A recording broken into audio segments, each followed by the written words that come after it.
আওয়ামী লীগের দোসর অন্যতম দোসর জাতীয় পার্টি এবং সেই জাতীয় পার্টির চেয়ারম্যান জি.এম. কাদের গত 2014, 18 এবং 2024 সালের ভোটারবিহীন নির্বাচন যেটি আওয়ামী লীগ করেছিল সেটার জন্য অন্যতম দাবিদার হিসেবে বিবেচিত হয় জি.এম. কাদের। তিনি না থাকলে আওয়ামী লীগ এত বড় সাহস পেত না। তিনি আওয়ামী লীগের দোসর বা দালাল হিসেবে কাজ করেছে বরাবর, এবং বিনিময়ে তিনি বিশাল পরিমাণ অর্থ সম্পদ লুটপাট করেছে সরকারের কাছ থেকে এবং সুযোগ সুবিধা নিয়েছে।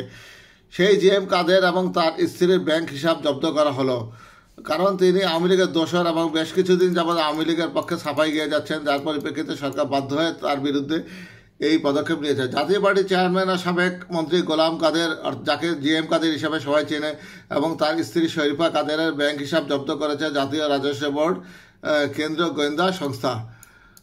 এছাড়া আগামী 15 দিনের মধ্যে জি.এম. কাদের, তার স্ত্রী মেয়ে ইশাদ জাহান কাদের ও জামাতা মাহবুজ আহমেদের ব্যাংক হিসাব সম্পর্কিত সব তথ্য চেয়েছে। 2017 সালের 1 জুলাই থেকে হালনাগাদ ব্যাংক হিসাবের যাবতীয় তথ্য দিতে হবে। উল্লেখ্য, মাহবুজ আহমেদ দেশের স্বনামধন্য অভিনেতা।